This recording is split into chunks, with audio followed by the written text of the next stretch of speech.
তারা দাবি করেন 51% মানুষ তাদেরকে ভোট দিয়েছে। আরেকটা ভোটে জনগণ 70 ভাগ গণভোটে হা বলেছে। তারা 51% মানেন, কিন্তু 70% মানেন না। এটা লজ্জার, এটা দুঃখের। ওই 70%-এর রায় যেদিন বাস্তবায়ন হবে, বাংলাদেশ থেকে সত্যিকার অর্থে সেদিনই স্বৈরতন্ত্র বা ফ্যাসিবাদ বিদায় নেবে। বিএনপি প্রত্যেকটি বিষয়ে পতিত, পালিয়ে যাওয়া ফ্যাসিবাদের রাস্তা ধরে হাঁটা শুরু করেছে। আমরা একসাথে মজলুম ছিলাম। বিনয়ের সাথে বলতে চাই, হাজার চেষ্টা করেন ওই আওয়ামী লীগ হতে পারবেন না, দুর্বল আওয়ামী লীগ হতে পারবেন।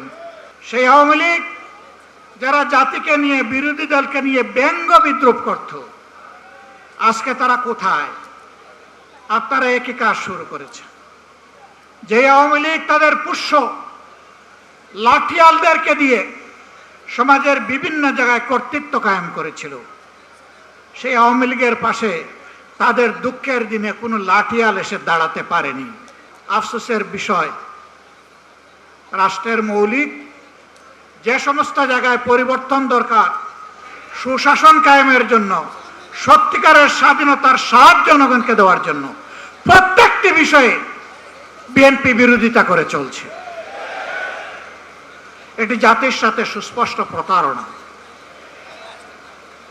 তারা তাদের দেওয়া 31 দফা কর্মসূচি সংস্কারের, তাদের ইশতেহার, এটারও তারা বিরোধিতা করছে। আমার মনে হয় তারা যে বিরোধিতা করছে, এই জ্ঞানটাও বোধহয় তারা হারিয়ে ফেলেছে। প্রিয় বিএনপি, ভুলে যাবেন না, এই জুলাই না হলে এই মায়েদের, এই বাবাদের, এই ভাইদের, এই বোনদের সন্তান, স্বামী, ভাই, বোন জীবন না দিলে আজকে ক্ষমতার তক আপনারা এনজয় করতে পারতেন না। তক্তে বসে ভুলে গেছেন? আপনারা আগেই ভুলেছিলেন।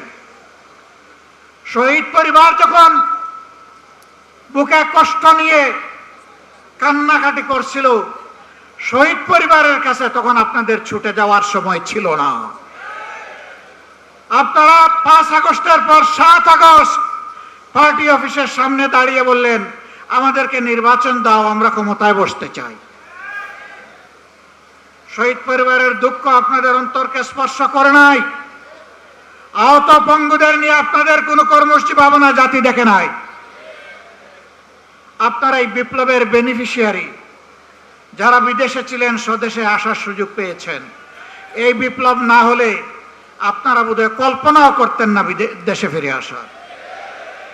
আমার সম্মানিত জেলের সহকর্মী, পার্টনার আল্লামা মামুনুল হক বলেছেন, বিএনপির শীর্ষ নেতারা জেলে ছিলেন, একসাথেই ছিলাম।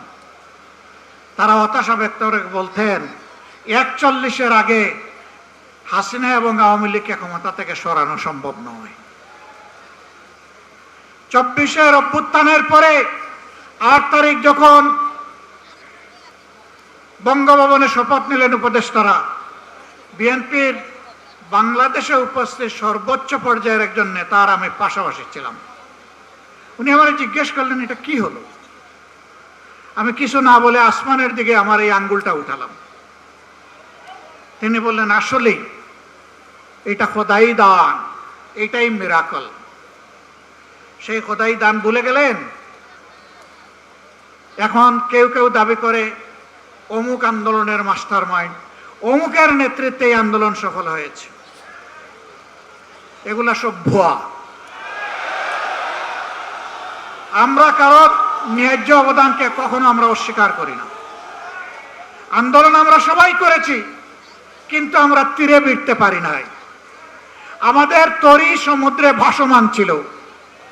জুলাই আন্দোলনের নায়করা এই তরি নিয়ে ঘাটে ভিড়েছে, জাতিকে মুক্তির পথ দেখিয়েছে।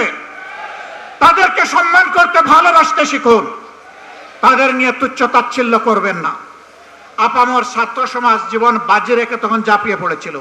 শ্রমিকরা পাশে দাঁড়িয়েছিল, মারা রাস্তায় নেমে এসেছিল, স্ত্রী তার স্বামীকে পানি এগিয়ে দিয়েছিল, সন্তান কুলে নিয়ে মা রাস্তায় নেমে এসেছিলেন। এই দিনগুলো ভুলে যাবেন না। সংগ্রামী ভাই বোনেরা, আমরা এখানে আগামী দিনের আন্দোলনে শরীক হওয়ার জন্য দাওয়াত দিয়ে আপনাদেরকে এখানে আনি নাই। আমরা এনেছি কৈফিয়ত দিতে। আপনাদের প্রত্যেক ব্যক্তি এবং পরিবারের কাছে আমাদের দায়বদ্ধতা আছে। আপনাদের কারণেই আজকে আমাদের এই রাজনীতি, এই সংসদে যাওয়া, এই নির্বাচনে অংশগ্রহণ করা। আমরা কি পারলাম কি পারলাম না তা আপনাদের জানার অধিকার আছে।